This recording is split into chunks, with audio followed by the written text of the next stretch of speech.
얼마 전에도 우리 생태마을에 교수님인데 60에 시력을 잃기 시작해갖고 65세 완전히 시력을 잃으신 교수님이 오셨어요. 근데 그분이 나하고 밥을 먹으면서 이런 말씀을 하시는, 신부님, 저도 오래간만에 새벽에 강물 소리, 너무 듣기 좋은 강물 소리 들어서 3시간 동안 강물 소리에 흠뻑 젖었다는 거예요. 그리고 새벽에 새가 우는데 너무 자기 오래간만에 행복했다고. 근데 여러분들은 이 두 눈으로 온 세상을 다 보면서도 사는 게 지겨워 죽겠어, 이렇게 사느니 죽는 게 나, 눈이 아깝다 이거예요. 눈이 아깝다. 제가 언젠가도 이런 강의 때 말씀을 드렸는데, 형제님들, 내가 가정방문 다니고 초청 받으러 가면은요, 참 살림 잘 사는 자매들 많아요. 가보면 집이 어쩜 그렇게 깨끗해. 음식도 깔끔하게 하고, 그냥 딱 치마 입고 그냥 드레스 입고 딱 음식 준비하면 너무너무 이쁘고 참 부럽더라고요. 그래서 내가 한마디에 형제한테, 형제님, 다 이렇게 살림 잘하는 부인 같이 살아서 너무너무 행복하시겠어요? 그럼 많은 경우 형제님이 이렇게 물어봐요. 신부님, 우리 마누라 마음에 드세요? 너무 마음에 들어요. 그럼 뭐라 그래? 신부님, 데리고 가세요 그냥. 반갑습니다. 네. 오늘은 생명을 살리는 말씀이라는 주제로 강의를 하도록 하겠습니다. 우리 인간이 살아가면서 말처럼 중요한 게 없는 것 같아요. 이 식구들도 말이 통해야지 식구 같아요. 말이 안 통하면은 서로, 남편하고 아내하고 말이 안 통하면은 서로 투명 인간처럼 지내게 돼 있어요. 사회도 말이 통해야 돼. 사회가 말이 안 통하면은 그 사회는 독재로 가는 거예요. 그래서 요즘 정치하는 분들이 입만 열면 소통이라는 말을 참 많이 하죠. 그게 좀 말이 좀 어려운데 말이 통하자 그 얘기죠. 나라도 마찬가지예요. 요즘 일본 사람들이 독도는 자기네 땅이라고 그러는데 이 말이 안 통하는 거야. 말이 안 통하는 거야. 예. 그래서 말이 안 통하면 집안도 붕괴되고, 말이 안 통하면 사회도 붕괴되고, 말이 안 통하면 국가들끼리도 전쟁을 하게 돼 있어요. 인간이라는, 인류 역사상 인간에게 말처럼 중요한 건 없는 것 같아요. 또 이 말 한마디에 참 우리는 행복하기도 하고 불행하기도 합니다. 말 한마디에. 근데 이 또 말귀를 못 알아듣는 사람도 너무 많아. 아까도 말씀드렸지만 우리 생태마을에 전화해갖고 많은 분들이 그렇습니다. 거기 생태마을이죠? 네, 생태마을입니다. 생태 팔아요? 이런 분들 너무 많아요. 생태 팔아요. 그래서 우리는 생태 파는 데가 아닙니다. 그러면 그쪽에서 뭐라 그러냐면은 황태만 취급하세요. 그래요. 황태만 취급하세요. 그래서 우리는 생태 파는 데도 아니고 황태 파는 데도 아니고 천주교 피정집입니다. 그러면은 저쪽에서 뭐라고 그러냐면은 피족에만 취급하신다고요? 말귀 못 알아듣는 경우 참 많은 것 같아요. 그래서 서로 갈등이 생겨요. 똑같은 말을 듣고도 완전히 다르게 알아듣는 경우도 너무너무 많아요. 제가 이번 8월 달에 호주에 강의를 갔어요. 시드니하고 멜버른에. 근데 시드니 이제 강의가 끝나고 신부님이 블루 마운틴이라는 산을 구경을 시켜주겠대요. 그래서 이제 그 인꼬 부부 두 분이 운전을 하고 신부님하고 나하고 이제 블루 마운틴을, 굉장히 멀더라고요. 블루 마운틴을 다녀서 오는데 거리가 또 공사를 해갖고 차도 막히고 이래갖고 형제가 운전을 쭉 하고 있는데 돌아오는 길에 형제가 막 졸더라고요. 근데 이 자매가 부부는 참 느낌이 딱, 나는 조는지 몰랐는데 그 자매가 여보 지금 당신 졸리지? 그러니까 나 지금 깜빡 졸았어 그러더라고요. 그냥 호주에서 그냥 예. 그러더니 아내가 여보 내가 운전할 테니까 당신 오늘 너무 많이 운전했으니까 뒤에서 좀 자. 그러고 난 다음에 조금 잠 깨면 다시 당신이 운전하면 돼. 근데 이 자매가 사실은 좀 관절염이 있었어요. 그래갖고 손이 막 이렇게 퉁그러졌더라고요. 그러니까 다리도 아프고 막 아프니까 이 남편은 자기가 아무리 졸려도 아내 운전시키기가 싫으니까 자기가 운전을 한 거죠. 근데 이제 자매가 이제 운전대를 잡았는데 뒤에서 형제님이 막 코를 골고 주무시더라고요. 자매님하고 나하고 이제 두런두런 이런 얘기 저런 얘기 하고 그러는데 이제 해가 뉘엿뉘엿 졌어요. 근데 그날따라 보름달이 뜬 거야. 달이 너무 예쁘게 뜨더라고요. 달이 탁 떴는데 그때 이제 형제가 잠에서 깬 거예요. 근데 이 자매가 나하고 이제 대화를 하는 거 아니에요. 근데 아우 신부님 참 달이 참 그랬단 말이야. 달이 참 그랬어요. 달이 참. 달이 참 그랬는데 그때 형제가 깬 거예요. 그 형제가 딱 한마디 하더라고요. 경상도 사람인데 와 절이나 그러더라고요. 나는 그 자매가 달이 참 그랬을 때 아, 달이 참 예쁘다는 말을 할 판이구나. 근데 그 형제는 딱 깼을 때 달이 참 그랬을 때 자기 부인 다리가 아픈 줄 알고 관절염이 있으니까 와 철이나 똑같은 말도 완전히 자기식으로 생각하면요 완전히 다르게 들어요.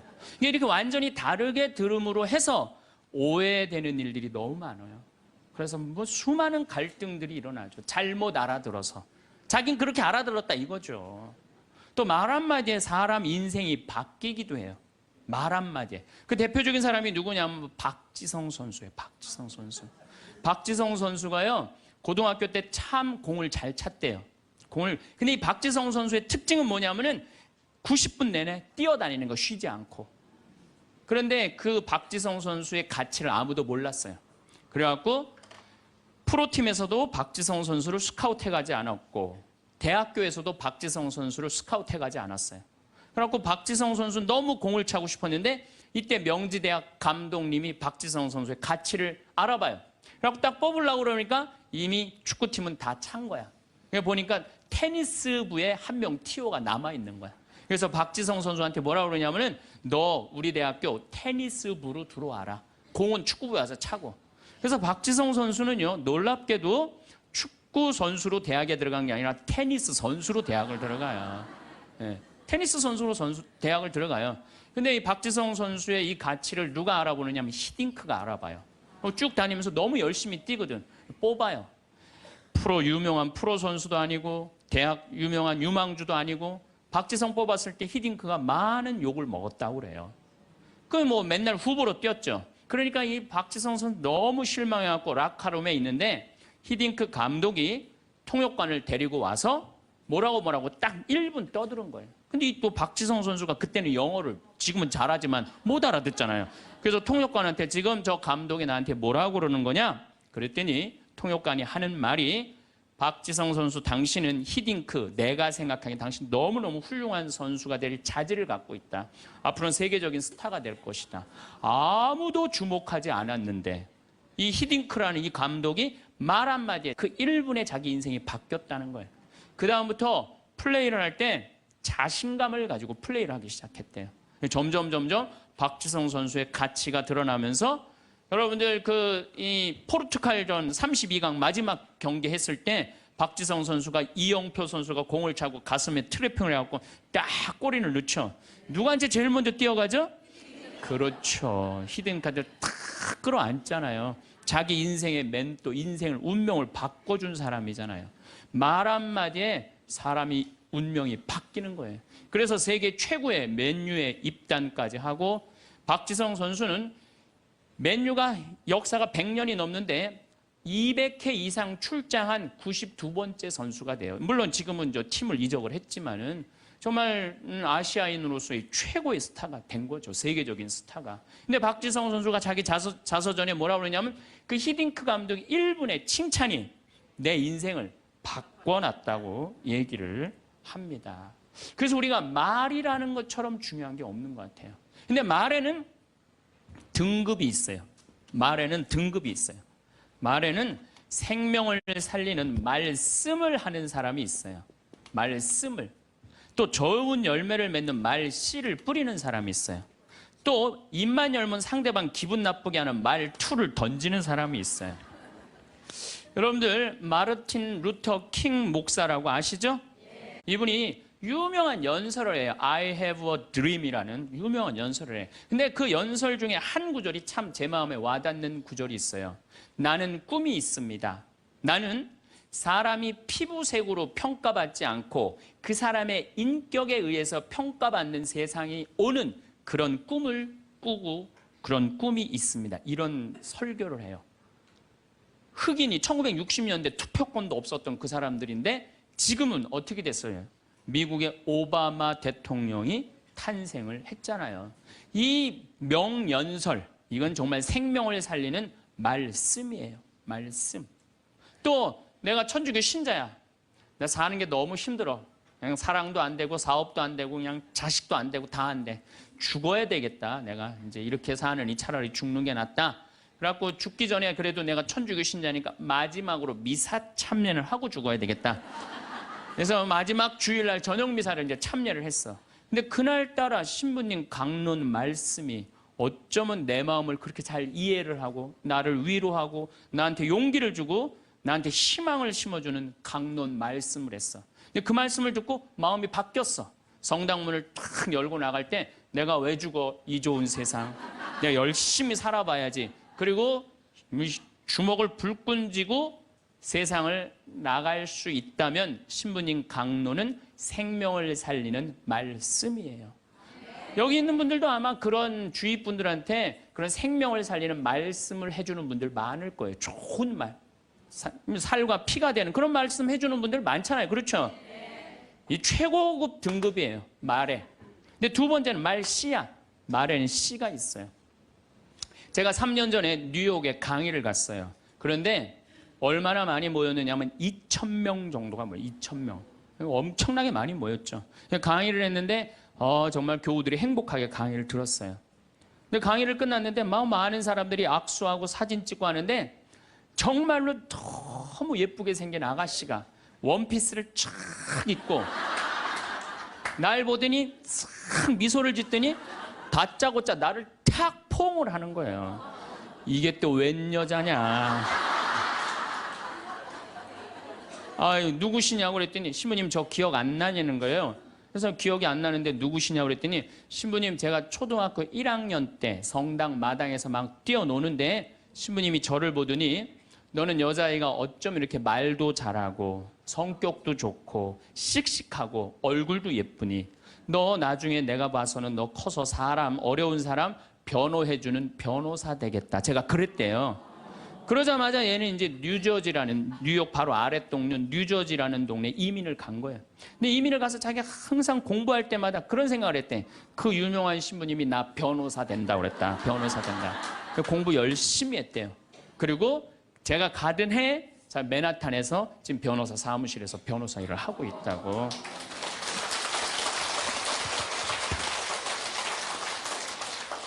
내가 무심결에 뿌린 씨인데 15년 후에 변호사라는 열매가 맺어지더라고요. 또 작년엔 제가 LA에 강의를 갔어요. LA라고 그러는 거 아니래요. LA라고 발음해야 되는데 LA라고. 네. 근데 LA에 강의를 갔는데 이번에는 더 많이 왔어요. 한 2,500명 정도가 왔어요. 강의가 끝나고 정말 수많은 분들하고 인사하고 악수하고 사진 찍고 하는데 이번엔 정말 잘생긴 남자아이야. 잘생긴 남자아이가 나한테 오더니 인사를 하는 거예요. 신부님 감사하다는 거예요.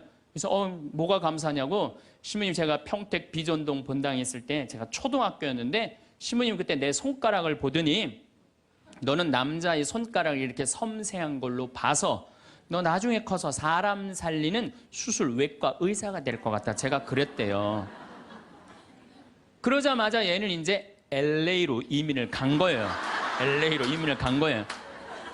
그래서 공부할 때 항상 손가락을 보고 그런 생각을 했대요. 이 손이 사람을 살리는 손이 된다. 공부 열심히 했대요. 그리고 자기는 지금 UCLA 의대 수술외과 감사하다고 신부님 덕에 내가 이렇게 좋은 의사가 돼서. 그래서 좀 깜짝 놀랐어요. 난 그렇게 말했던 기억이 안 나는데 우리가 어린아이한테 무심코 뿌린 씨가요. 그게 인생을 결정짓는 경우가 참 많아요. 근데 이 말투가 있어. 애를 보고 애들이 얼마나 사랑스럽고 귀해요. 근데 애를 보고 핸대는 소리가 엄마 아빠한테 핸대는 소리가 장군감이나 이러면 얼마나 좋아. 얘 견적 많이 들겠다. 이 말투를 던지는 분들 참 많아요. 기분 나쁘게 말투 던지는 분들. 성당에도 보면은 입만 열면 기분 나쁜 말 하는 분들 계시죠? 아니 신부님이 강론 때 하느님 만나러 오는 건 축제다. 그러니까 주일날 옷 이쁘게 입고 와라. 깨끗한 옷 입고 와라. 가끔 그런 말 하잖아요.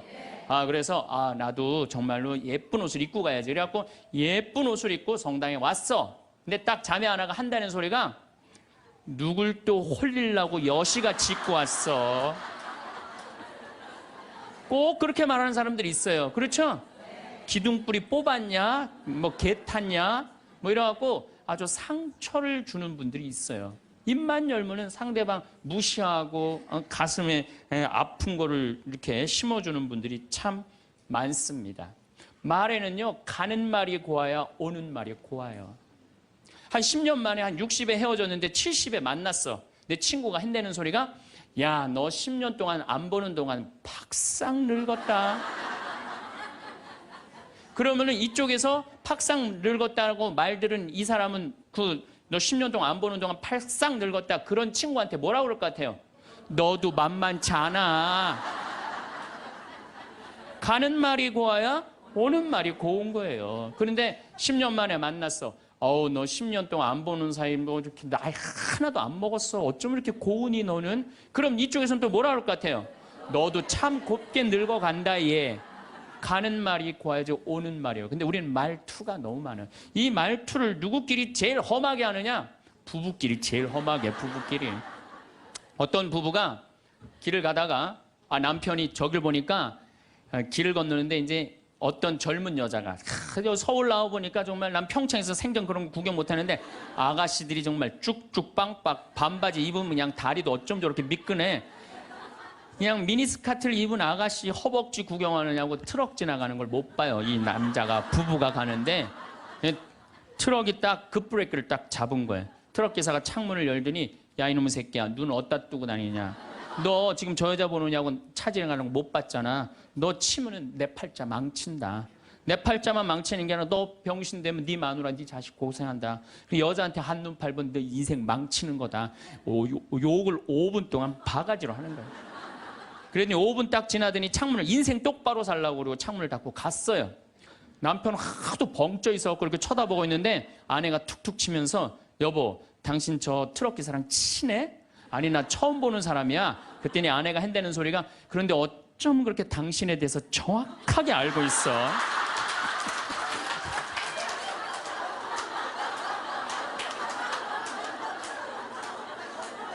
여러분들 그런 경우 많지 않아요? 남편한테 무슨 말을 하면 저 남편이 가슴 아플까? 이것만 골라서 하는 분들 많아요. 반대로 우리 형제님들, 제가 언젠가도 이런 강의 때 말씀을 드렸는데 형제님들, 내가 가정방문 다니고 초청 받으러 가면은요 참 살림 잘 사는 자매들 많아요. 가보면 집이 어쩜 그렇게 깨끗해. 음식도 깔끔하게 하고 그냥 딱 치마 입고 그냥 드레스 입고 딱 음식 준비하면 너무너무 이쁘고 참 부럽더라고요. 그래서 내가 한마디에 형제한테 형제님 다 이렇게 살림 잘하는 부인 같이 살아서 너무너무 행복하시겠어요? 그럼 많은 경우 형제님이 이렇게 물어봐요. 신부님 우리 마누라 마음에 드세요? 너무 마음에 들어요. 그럼 뭐라 그래? 신부님 데리고 가세요 그냥.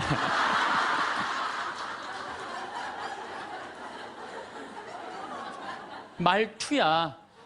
우리 마누라 신부님 마음도 예뻐요. 이렇게 얘기하면 얼마나 좋아.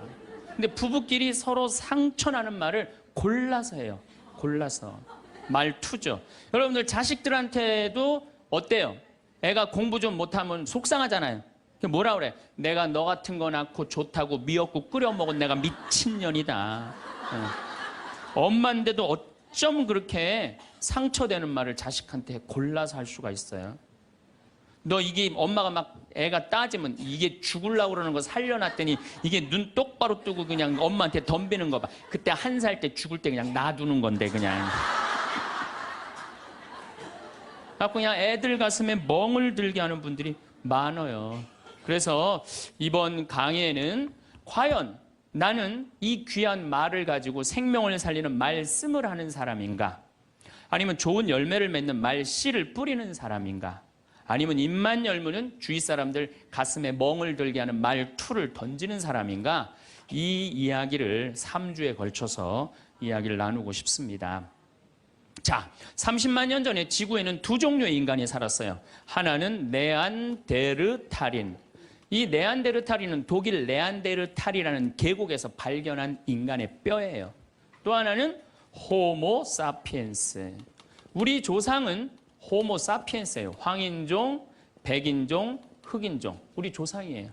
그런데 3만 년 전에 네안데르탈인은 지구에서 영원히 사라졌어요. 그리고 우리 호모 사피엔스만 남아서 지구에 퍼져서 살고 있어요. 그런데 놀랍게도 네안데르탈인 뼈를 보니까 뼈가 우리 호모 사피엔스보다 훨씬 굵어요. 등치도 1m 52, 굉장히 키도 크고 우리는 키도 조그맣고 뼈도 왜소했고. 그래서 현대 과학으로 컴퓨터 시뮬레이션을 해봤어요. 네안데르탈인하고 호모 사피엔스하고 네스링을 시켜봤어요.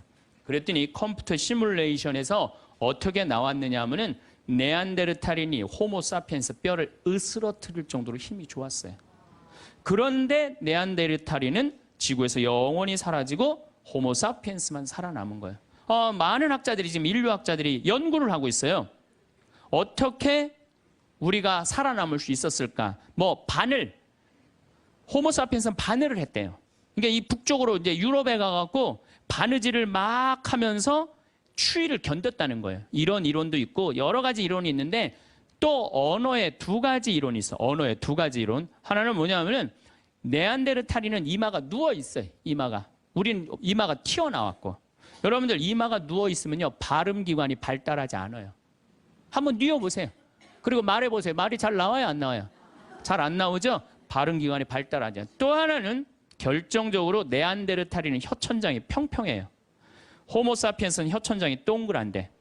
그러니까 혀천장이 평평한 네안데르탈인은 자음만 발음을 하는 거예요. 자음. 우리는 혀천장이 동그랗기 때문에 모음을 발음해. 아, 에, 이, 오, 우. 이 발음이 되는데 얘네들은 아, 에, 이, 오, 우가 안 되는 거예요. 그러니까 킁킁거리는 거예요. 짐승처럼 으르렁거리는 게만 하는 거예요. 그러니까 저기 산에 사슴을 발견했어. 창을 가지고 야 우리 사슴 잡으러 가자. 이 말을 해야 되는데 네안데르탈인은 모음이 발음이 안 되니까 막 지금 사슴은 잡으러 가야 되고 급한 마음에 으르렁거리는 거죠. 뭐라고 으르렁거리냐면 크크크 치치치 크크크 이러는 거예요. 모음이 발음이 안 되니까 모음이. 그런데 호모 사피엔스는 모음이 발음이 되는 거예요. 자, 저기 사슴 있다. 사슴 잡으러 가자. 이게 말이 되는 거예요. 그러니까 20명이 가서 사슴을 잡아요. 마지막에는 어떤 일이 벌어지느냐 하면 호모 사피엔스가 네안데르탈인을 잡아먹어요. 네, 마지막으로는 잡아먹어요. 그래서 네안데르탈인은 지구에서 영원히 사라지고 호모 사피엔스인 우리만 살아남은 거예요. 말이 통해야 된다는 거예요. 말이 안 통하면 죽는다는 거예요. 집에서도 부부끼리 말이 통해야 돼. 근데 여러분들 부부끼리 답답할 때 많죠? 말 안 통해갖고. 그럴 때 싸울 때 어떻게 싸워요? 크크크 치치치 크크크 이러고 싸우지 않아요? 싸울 때 보면은 그런 부부들 많아요. 그런 부부들. 그런데 기왕 하는 말인데 예쁘게 하면 어디 덧나요? 기왕 하는 말인데 예쁘게 하면 어디 덧나요? 그런데 2009년에 MBC에서 참 재미난 실험을 했어요. 한글날을 기해서 밥 있죠. 우리가 먹는 밥. 이 밥을 줘서 한쪽 아나운서들한테는 밥아, 고마워, 사랑해, 보고 싶었어 이렇게 말하라고 그런 거예요. 근데 반대쪽 아나운서들한테는 밥한테 뭐라고 그러냐면 꼴배기 싫어, 쳐다보기도 싫어, 죽어버렸으면 좋겠어 이렇게 말하라고 그런 거예요. 그런데 한 달이 지나고 가서 봤는데 놀라운 일이 벌어진 거예요. 밥아, 고마워, 사랑해, 너 때문에 내가 살아 이렇게 말한 밥은 향기가 나는 하얀 누룩이 핀 거예요. 그런데 쳐다보기 싫어, 꼴배기 싫어, 죽어버렸으면 좋겠어 이렇게 말한 밥은 미워 이렇게 말한 밥은 새카맣게 썩은 냄새가 나는 새카맣게 향기가 나는 누룩. 여러분들 쳐보세요. 그 실험이 나와요. 향기가 나는 누룩 완전히 썩어버린 밥. 밥도 고맙다, 이쁘다, 감사다 이러면 향기가 나는데 사람은 어떨 것 같아? 사람.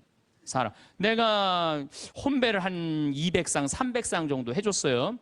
200상, 300상 정도 해줬는데 혼배를 할 때 내 느끼는 게 어쩜 그렇게 신부들이 하나같이 다 이뻐.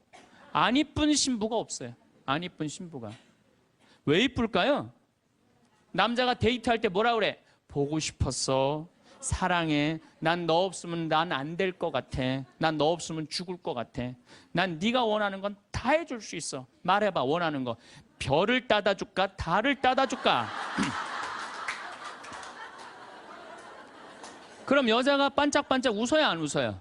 반짝반짝. 그 상태에서 결혼하는 거예요. 그래서 신랑 신부들을 보면 그렇게 예쁘고 잘생겨요. 근데 그렇게 예쁘고 잘생긴 신랑 신부를 혼배를 시켜줬는데 10년이 지나고 나면요, 그 이쁜 얼굴이 온데간데 없어져요. 막 기미도 끼고 막 죽은 깨도 얼굴에 보이고. 왜 그럴까요? 남편이 뭐라 그럴 것 같아? 그때 내가 눈이 뼈서 너랑 결혼한 거다. 내가 그때 미쳤었다. 나가 죽어라. 우리 이혼하자. 이런 얘기 10년 들으면요, 아무리 예쁜 여자도요, 얼굴 망가지게 돼 있어요. 아무리 예쁜 여자라도. 제가 이렇게 한 50, 60쯤 되신 분들이 그런 게 분명해요. 50, 60 되신 분들 중에 이목구비가 뚜렷하지 않아. 뭐 이쁜 구석이 별로 없는데도 이상하게 이쁜 여자들이 있어요. 이상하게 이쁜 여자들이. 그런 여자들은 어떤 여자들일까요? 남편이 당신 어쩜 가면 갈수록 어쩜 더 이뻐져. 섹시가 세상에서 난 제일 이뻐. 당신 사랑해. 고마워. 이런 얘기 20년 들으면은요, 이목구비가 뚜렷하지 않아도요, 이상하게 예뻐져요. 그런데 쌍꺼풀도 분명하고 코도 오똑하고 입술도 도톰한데 50, 60 되신 분들 중에 무섭게 생긴 분들이 계세요. 이목구비가 뚜렷한데도 무섭게 생긴 분들이 계세요. 그런 분들은 왜 그럴까요? 서로 죽이자, 죽자, 뭐 살자, 뭐 이렇게 말하고 20년 동안 싸운 사람은요, 아무리 예쁜 얼굴이라도 망가지게 돼 있어요. 사람은요, 어떤 말을 듣느냐에 따라서 이쁘고 이쁘지 않는 게 결정이 되는 거예요. 여러분들 남편한테, 아내한테도 그렇지만 자식한테도 뭐라 그래? 너는 내 자식이 아니라 왼수다. 나가 되져라. 이런 썩을 놈. 그러면은 자식이 어떻게 될까요? 왼수가 되고요, 바깥에 나가 돌아다니게 되고요, 썩게 돼 있어요. 근데 우리는 엄마들 자식 뜻대로 안 된다고 속상할 때 말을 함부로 하죠. 여러분들 생각을 해봐요. 우리 아들이 있어. 공부 좀 못해. 공부 못하면 어때요? 나는 공부 잘하는 거 그렇게 훌륭하다고 생각 안 해요. 근데 우리는 공부를 못하면 대한민국은 죄인 취급하잖아요.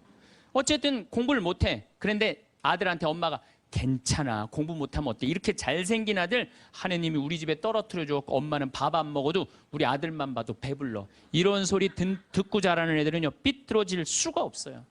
딸 보고도 이렇게 이쁜 딸 혼자 보기 너무 아깝다. 어쩜 이렇게 이쁜 딸이, 얘네들 삐뚤어질 수가 없어요. 남편도 아침에 출근할 때 이렇게 잘생긴 남편 어떻게 보내? 여보, 내가 나가서 버릴 테니까 당신 집에 있어.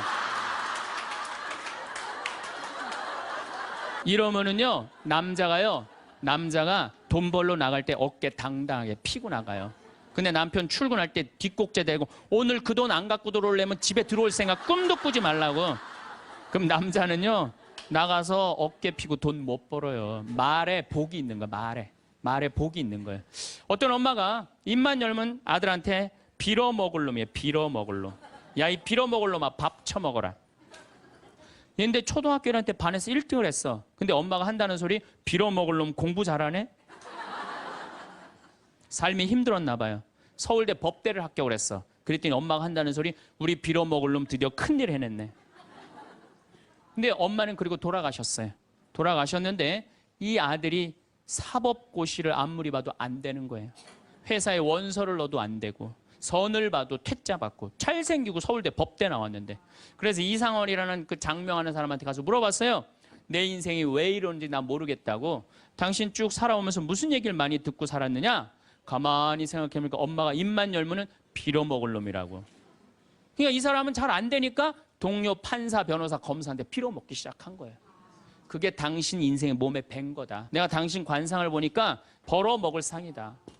그래, 내가 왜 빌어먹을 놈이야? 내가 서울대 법대까지 나왔는데. 과외를 시작했어요. 과외를 시작했더니 애들이 너무너무 많이 모이는 거예요. 그래서 학원을 했어요. 학원을 했더니 돈을 너무 많이 버는 거예요, 서울에서. 그랬더니 예쁜 색시가 시집을 오고 지금은 딸 둘을 낳고 행복하게 벌어먹고 살고 있대요. 말 한마디에요. 사람 운명이 갈리는 거예요. 말 한마디에. 여러분들은 자식이나 남편, 아내한테 정말 좋은 말을 해주느냐, 생명을 살리는 말을 하느냐, 좋은 열매를 맺는 말을 하느냐, 이거 생각해봐야 돼요.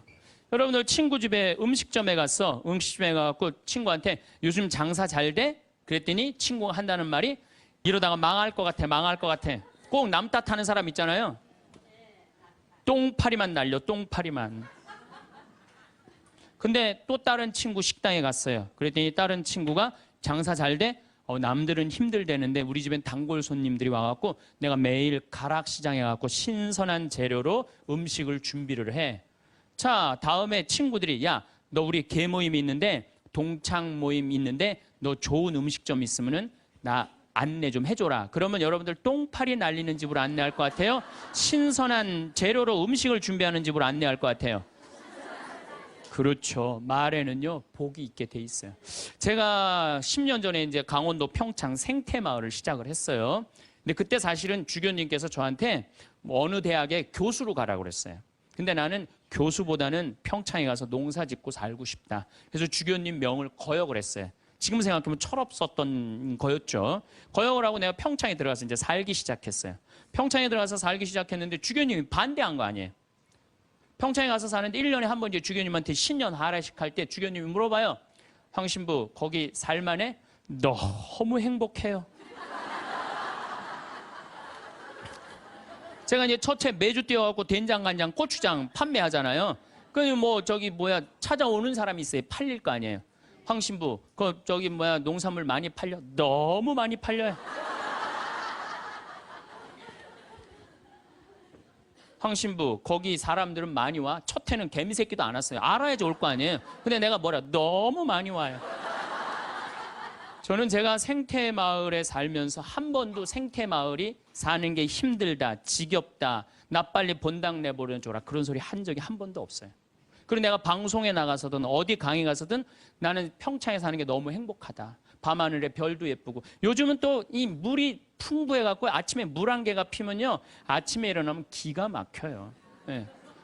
내가 좋다 아름답다는 얘기만 하니까 강의 듣는 사람들이 무슨 생각할 것 같아요? 한번 가봐야지. 한번 가봐야지. 그러니까 첫 해는 1000명 정도밖에 안 왔는데 작년에는 3만 명이 오르더니 올해는 4만 명까지 지금 왔어요. 4만 명. 사람들이 너무 많이 오는 거예요. 말이 뭐를 불러일으켜? 복을 불러일으키는 거, 복을. 근데 우리 직원들한테도 올 연초에도 회의할 때 그랬어요. 올해 느낌이 너무 좋아. 대박 터질 것 같아. 너희들 열심히 준비해. 근데 내가 우리 직원들한테 회의할 때 니네들 이렇게 하면 망한다. 니네들 똑바로 해. 망할 것 같으니까 똑바로 해. 그럼 이 직원들은요. 집에 가갖고 직장 알아봐요. 곧 망할 직장에 마음이 가겠어요? 그런데 올해 대박 터질 것 같아. 마음이요. 벌써 놓이는 거예요. 그래서 내가 우리 직원들한테 8월 말까지 예약이 2월 달에 차면 내가 니네들 유럽 기차 여행 데리고 갈게. 내가 그랬어요. 그랬는데 12월까지 예약이 꽉 찬 거예요. 그래갖고 오늘 이 여행 보증금 내라고 왔어요. 그래서 23명 우리 직원들 데리고 내년 유럽에 다 가요. 예.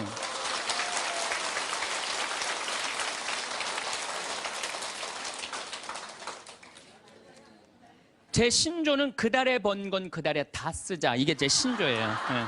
예. 올해 번 거는 올해 다 쓰자. 이게 내 신조예요. 그러니까 내가 행복하다, 많이 온다, 많이 판매된다.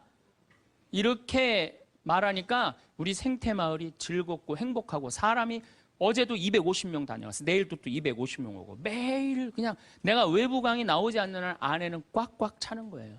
말이 복을 불러일으키는 거야. 말이. 귀향하는 말인데 좋은 말, 행복한 말을 해야 되지 않아요? 근데 우리는 현대인들은 이런 특성이 있어요. 입만 열면은 힘들어 죽겠다, 지겨워 죽겠다, 이렇게 사느니 죽는 게 낫다. 이런 소리 참 많이 해요. 그런 소리 많이 하죠? 또 우리 할머니들 늙으면 죽어야 된다. 이런 소리 많이 하잖아요. 죽으면서 그런 소리 하면은 이쁘긴 한데 죽지도 않으면서 그냥 늙으면 죽어야 된다. 우리 어머니가 60 넘어서 딱 뭐라 그러셨어요? 아유, 늙으면 죽어야 돼. 깜짝 놀랐어요. 내가 효도할 때가 됐는데 벌써 돌아가시면 어떻게 해. 그래갖고 나는 신부 5년 휴가 동안 정말 거의 내 모든 휴가는 어머니 아버지를 위해서 썼어요. 뭐 성주순례, 이스라엘, 뭐 그다음에 또 무슨 뭐 우리나라 좋대는데 금강산, 무슨 백두산 다 모시고 갔다 왔어요. 죽는다니까 빨리 갔다 와야 될 거 아니에요. 빨리 갔다 와야 될 거 아니야. 그런데 그렇게 60 넘어서 늙으면 죽어야 돼 그 소리를 했는데 깜짝 놀랐는데 요즘은 그 소리 들으면 신경질 난다니까요. 그 소리 하신 지 20년이 지났어요. 20년. 갈 생각을 안 하세요. 아버지는 피부가 더 뺑뺑하고 어머니도 더 고와지세요. 그러니까 죽지도 않을 거면서 힘들어 죽겠다, 지겨워 죽겠다, 사는 게 지겹다. 이게 말이 안 된다는 거죠. 복을 차는 거예요. 여러분들 뭐 2년 전인가 우리 서울교구 시각장애우들 100분이 우리 생태마을에 오셨어요. 정말 그분들 기쁘더라고요. 그래서 내가 뭐가 그렇게 기쁘냐 그랬더니 신부님 우린 눈에 뵈는 게 없어서 행복하다고.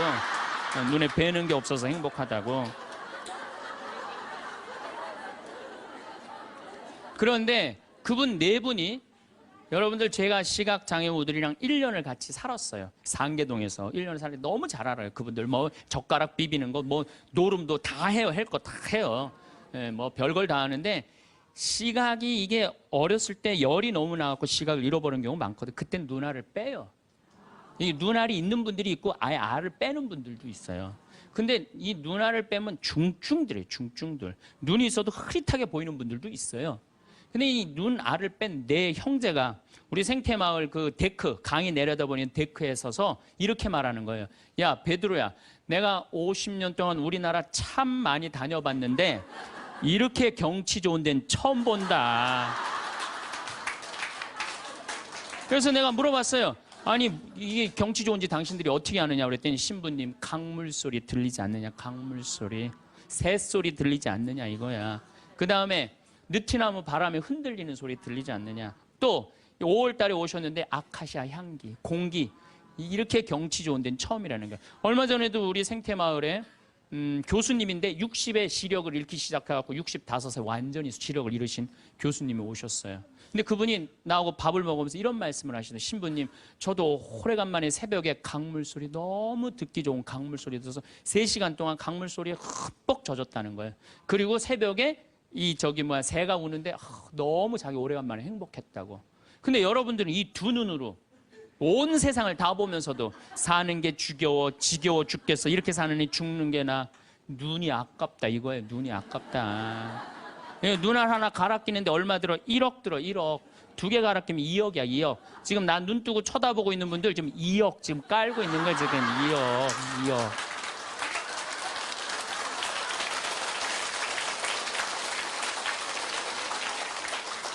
심장 하나 갈아 끼는데 5천, 간 갈아 끼는데 7천, 신장 갈아 끼는데 3천이에요. 그럼 이거 3억 5천이에요. 3억 5천. 여러분들 팔 하나 이거 의족으로 갈아 끼는데 400이에요. 양팔 800, 양다리 1600. 대충 따지면 여러분 한 5억 정도 되는 거예요. 그리고 더욱이 여기 지금 걸어오신 분은요. 적어도 5억짜리로 지금 끌고 온 거예요. 5억을 갖고.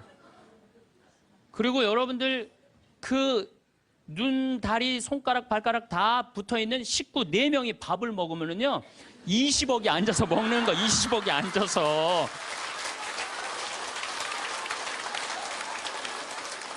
아니 20억이 앉아서 먹으면서 사는 게 지겹다. 이렇게 사는 게 죽는 게 낫다. 하느님이 주신 축복을 날리는 거예요. 날리는 거예요. 밥 먹을 때 재산이 없으면 어때요? 출세 안 하면 어때요? 앉아서 뭐라 그러면서 먹어. 우리 20억 밥 먹자. 얼마나 행복해. 여러분들이 사는 게 괴로운 게 뭐냐 하면은 욕심이 너무 많아서 그래.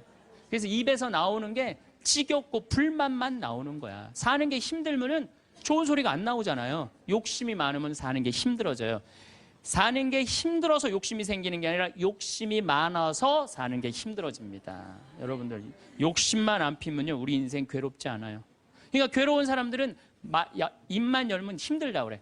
여러분들 가수 윤한기 씨 알죠? 이 윤한기 씨가 사실은 아버지가 미 8군에 노래하던 분이에요. 어머니는 무용수였어요. 그런데 아버지가 마약을 하시다가 나중에 폐결핵으로 돌아가세요. 어머니는 무용수 따라다니는데 허리가 잘못돼갖고 또 돌아가세요. 천하에 누구만 남느냐면 윤복희, 윤한기 둘만 남는 거예요. 부모는 일찍 돌아가시고. 그렇게 윤한기 씨 자서전을 읽어보면 너무 배가 고파갖고 해병대 지원해서 갔다는 거 아니에요. 그렇게 힘들고 고통스러웠던 윤한기 씨는 행복하지 않았어요. 행복하지 않았던 윤한기 씨는 노래를 불러도 행복한 노래 안 불렀어요. 내가 왜 이럴까 오지 않을 사람을 어디선가 웃으면서 와줄 것만 같은데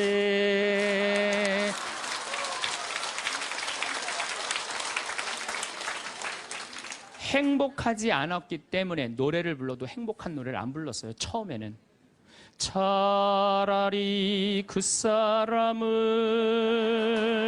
만나지 않았던들 이 고통 이 괴로움 나에겐 없을걸.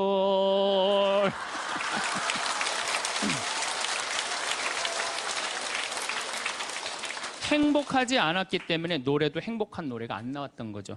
나는 어떡하라고 이런 노래만 불렀어요. 이런 노래만. 예. 너무합니다. 이것도 김수희 씨가 불렀지만 곡은 윤한기 씨가 쓴 거예요. 전부 행복한 곡이 하나도 없었어요. 근데 76년에 윤한기 씨는 하나님을 믿기 시작해요. 76년에 하나님을 믿기 시작해요. 그러면서 삶이 바뀌기 시작해요. 79년에 윤한기 씨, 윤복희 씨가 사랑이 뭐가 잘못되고 굉장히 괴로워해요. 그때 동생을 위해서 이사야전서 37장을 묵상하다가 갑자기 곡을 하나 써요. 여러분들 너무너무 잘 아는 요즘 나가수에서도 유명한 내가 만약 외로울 때면 내가 위로해 줄게. 이게 무슨 소리냐면 내가 만약 외로울 때면 하느님인 내가 너를 위로해 줄게. 그 노래예요. 그 노래. 이게 1절은 한국어 가사가 2절은 영어 가사인데 1절은 그때 하느님이라는 단어를 쓸 수 없었지만 2절에는 하느님이라는 단어를 써요. 너는 나의 영원한 노래야. 야훼는 나의 영원한 노래, 영원한 기쁨이다 이거예요. 내가 외로울 때 누가 위로해 주지? 주님께서 위로해 준다 이거야. 그리고부터 이 두 분은 인생이 바뀌어요. 이 이후로 윤한기 씨 자서전을 읽어보면 슬픈 노래를 하나도 안 불렀다고 그래요. 아까도 이야기했지만 나는 행복합니다. 나는 행복합니다. 나는 행복합니다. 정말 정말 행복합니다. 그 다음 가사가 뭐냐면 기다리던 그날이 왔어요. 어깨를 활짝 펴고 우리 함께 웃어봐요. 즐겁게 살아봐요. 그런 내용이에요. 그리고 지금 윤한기 씨는 무슨 일을 하고 있느냐. 나이가 70이신데 개신교 예술신학교 목사님 총장 역할을 지금 목사님을 20년 이상을 살면서 세상 사람들한테 행복을 얘기해줘요. 청승을 떨면서 노래를 불렀을 때하고 기쁨을 가지고 노래를 불렀을 때하고 인생이 바뀐다 이거예요. 인생이. 그러니까 여러분들도 제발 성가 좀 청승 좀 떨지 말고 불러라. 청승 좀 떨지 말고 해라. 그런데 이게 누구끼리 제일 서로 죽이는 말을 많이 하느냐. 복을 이제 서로 빌어줘야 되는데 복을 빌어줘야 되는데 누구끼리 제일 많이 아픈 말을 하느냐면 부부끼리 제일 많이 아픈 얘기를 많이 해요. 근데 참 나도 남자지만은 여자 참 이해하기 힘든 존재예요. 여자 이상하고 요상하고 괴상하고 아주 복잡하고 나만 그런 줄 알았더니 스티븐스 호킹스 박사라고 있어요. 스티븐스 호킹스 박사. 이 사람이 나이가 71인데 작년에 뭐라고 그랬냐면은 자기는 140억 년 전에 우주에서 벌어진 일도 다 아는데 자기는 아직도 여자의 95%를 이해를 못하겠다고 그래요. 아니 그 유명한 사람도 95%를 이해를 못하겠다고 그러는데 나는 더 모르죠. 네. 여자를 이해하지 못하니까 여자한테 폭력을 쓰는 거예요.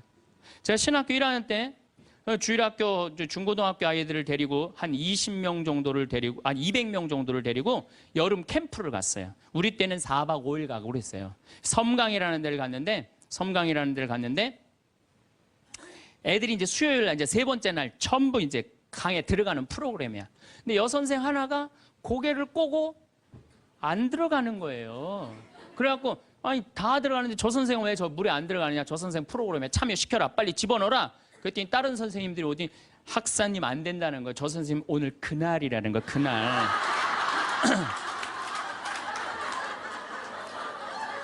근데 내가 신학교 1학년이 그날이 뭔지 어떻게 알아요? 그래서 내가 물어봤어요. 그날이 뭔데? 아, 학사님 오늘 저 선생님 그날이라 안 된다니. 오늘 물에 들어가는 날 지금 그날이 뭔데? 그랬더니 어떤 지혜로운 엄마 선생님이 나를 한 군데로 데려가더니 학사님, 여자는 한 달에 한 번 매직이 있다는 거예요. 그래서 내가 매직이 뭔데요? 근데 그 엄마 선생님 정말 지혜로웠던 것 같아요. 그 엄마 선생님이 학사님, 이 여자는 한 달에 한 번 생리를 하는데 그때 피가 나오기 때문에 물에 들어가면 안 된다는 거예요. 나는 그거 처음 알은 거예요. 처음 알은 거 그때. 그러니까 내가 여자에 대해서 모르니까 여자한테 뭐를 하느냐 하면 폭력을 쓰는 거예요. 폭력을. 근데 이런 일들이 집안에서 수도 없이 일어나요. 남자는 여자를 이해하지 못해서 폭력을 쓰고 여자는 남자를 이해하지 못해서 폭력을 쓰고 그래서 서로 답답하다고 싸울 때 보면 크크크 치치치 크크크 이러고 싸워요. 말이 안 통한다고. 그러니까 여자에 대한 생물학적 특징을 알아야 되고 남자에 대한 생물학적 특징을 알아야 되는데 그거에 대해서 서로 모르는 거예요. 근데 이제는 알아야 돼요. 왜 알아야 되느냐 하면은 옛날에는 남자하고 여자하고 20살에 결혼해갖고 50살에 죽었어요. 남자, 여자. 20살에 결혼해갖고 애 한 열 낳다 보면요. 애 낳다가 죽어요. 남자는 애 키우다 죽어요. 갈등이 있을 수가 없어요. 부부라고 그러지만은 한 집에 살지도 않아. 안사람, 바깥사람. 그러고 그냥 사는 거예요. 근데 요즘은 안 죽어. 100살까지. 남자, 여자가 50살서부터 100살까지 서로 이해도 못하면서 한 집에서 50년을 사는 거예요. 서로를 이해를 못하면서. 그러니까 말이 어떤 말이 나와? 상대방한테 가슴에 멍을 들게 하는 말이 나오는 거예요. 멍이 들게 하는 말을. 그래서 다음 시간에는 과연 우리 남자, 여자가 도대체 어떤 특징을 갖고 있기 때문에 서로 크크크 치치치 크크카 하고 싸우는지 왜 남자 여자가 서로 으르렁거리면서 잡아먹을 듯이 싸우는지 그 이야기를 다음 시간에 하도록 하겠습니다. 감사합니다.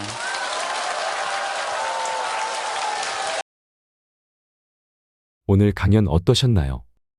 오늘도 황창현 신부님께서는 우리에게 많은 지혜의 말씀들을 나누어 주셨습니다.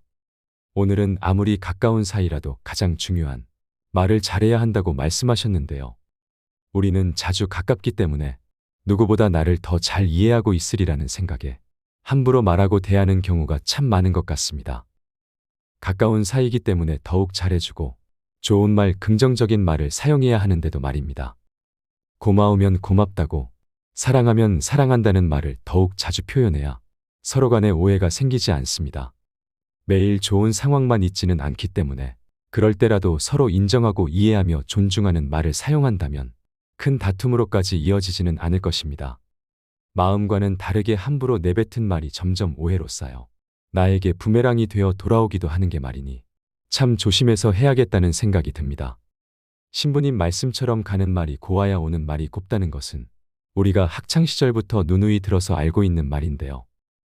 알고 있다고 생각하면 당연하다고 생각되는 일들이 늘어나 일상생활에서 자주 느끼는 감정들을 나누기가 쉽지 않습니다. 이 세상에서 당연하게 일어나는 일도 당연하게 주어지는 것도 없다고 생각하면 조금 더 배려할 수 있을 것입니다. 특히나 우리 한국 사회에서 감정을 자연스럽게 표현하는 일이 낯뜨거운 일이라는 생각이 오래 각인되어져 왔기 때문에 더욱 쉽지 않은 것이 현실입니다. 그러나 신부님께서 가장 중요하다고 말씀하신 만큼 가장 가까운 사람에서부터 현재 느끼는 감정들을 좀 더 솔직하게 표현하는 일을 시작해야겠습니다. 어쩌면 더 늦을 수도 있으니 좋은 말씀을 들은 이 순간 이후부터 바로 실천에 옮겨보시는 게 어떨까요? 우리의 시간은 유한하기 때문에 사랑한다는 말, 고맙다는 말, 행복하다는 말들을 자주 사용해 보세요. 행복해서 웃는 게 아니라 웃어서 행복하다는 말도 있으니까요. 여러분의 남은 모든 날을 어제보다 오늘 더, 오늘보다 내일 더 행복하게 가꾸어 가시길 소망하겠습니다. 오늘 내용이 도움이 되셨다면 소중한 주위분들께도 공유 부탁드립니다. 구독, 좋아요, 알림 설정은 제작에 큰 힘이 됩니다. 오늘도 좋은 하루 보내세요. 감사합니다.